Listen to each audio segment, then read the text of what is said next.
Today, I want to share with you some of the secrets and wisdom and things that I was taught from my intuitive family. Growing up with my mom, with my Nana, that always helped me to tune into my intuition before making decisions and not getting stuck in overwhelm. So in this video, I'm going to share with you a few essential questions to ask yourself and your intuition before making any decisions, or if you're coming up against a roadblock, and how to really find and access your spirit and intuition with ease.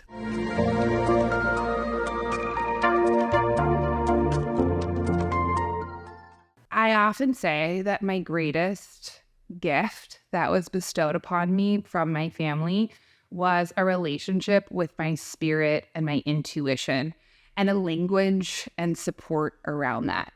Having worked with clients for a very long time, I often see that people get really clear intuitive guidance, but then often fall on these same stumbling mistakes that leave them confused, overwhelmed, disconnected, stuck.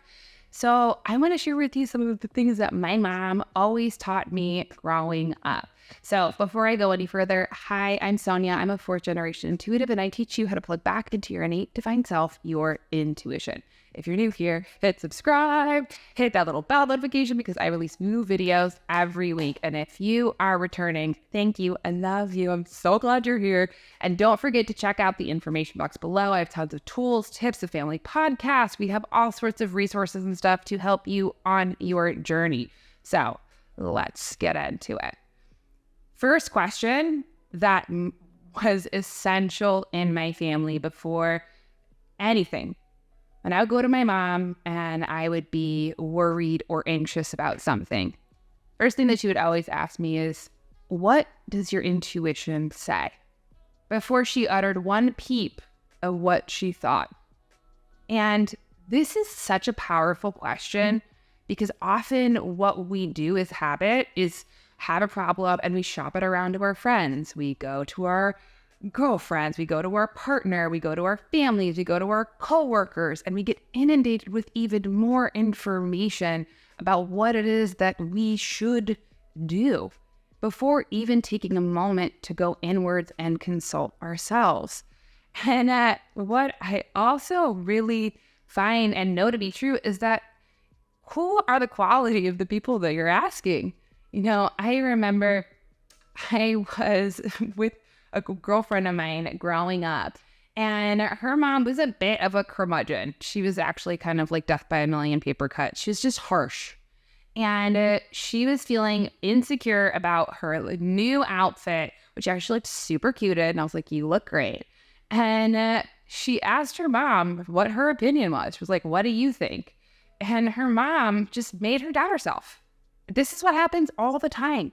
It might not be an outfit. It might be anything else. When making a decision, ask your intuition. What does my spirit say? Go inwards. And a habit that I see often with my clients is we'll often just be like, I don't know. Pause. Give yourself the space. We often say, I don't know, either because we're anxious or we're nervous or we're in overthinking or we're afraid of the answer. So if we pause for an I don't know, just ask, is that true? And this brings me to question number 2. My mom always, I remember even in middle school when we had a new principal, some new things. I was a sensitive kid and often would get really overwhelmed. So like I said, whatever problem I came up against, first question was, what does your intuition say? Second, if I went into, I don't know, I'm not sure, I'm overwhelmed, then we would pause. My mom would ask, what are you afraid of? And we call this emptying the garbage. Often what we are afraid of can take up a lot of psychic mental space in our brains and in our bodies. And we don't name them out loud often because sometimes it's like you're afraid that you're going to speak it into existence and make it worse. But when you can really name, what am I afraid of? What is blocking me? For example, for me, it was going into a new 6th grade class. What does my intuition say? My intuition said that I'd be great. What was I afraid of? I got taunted a lot in French school. I was the youngest and was in a basement classroom, and I have terrible allergies. So for a really long time, I was made fun of. I was out. I was sensitive, not cool kid. Switched schools. Here I am in this new place. And asking that question, it was like what I was afraid of was rejection.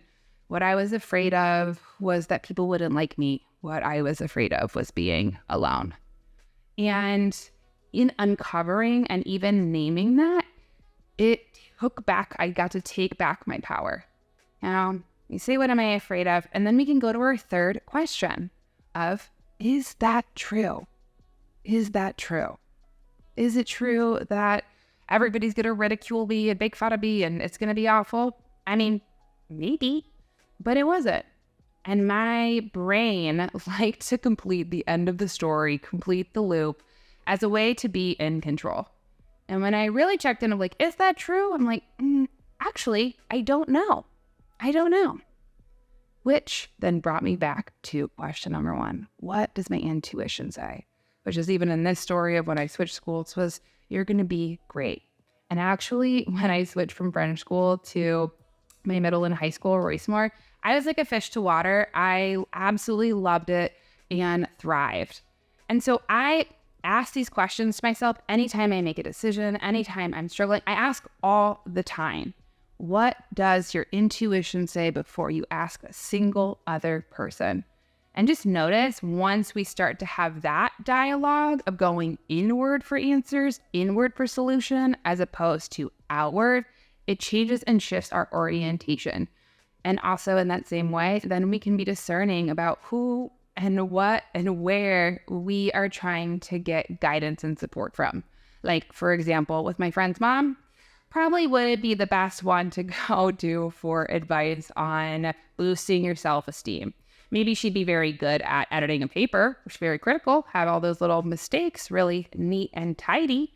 But where we are aware of whose energy, what they bring, what their perspective is that something we even want to invite in? So where we can use discrimination, where we can also empower ourselves and the people that we love, seeing them for all and what their gifts are and maybe where their blind spots are, so that we don't have to get flooded with other people's advice.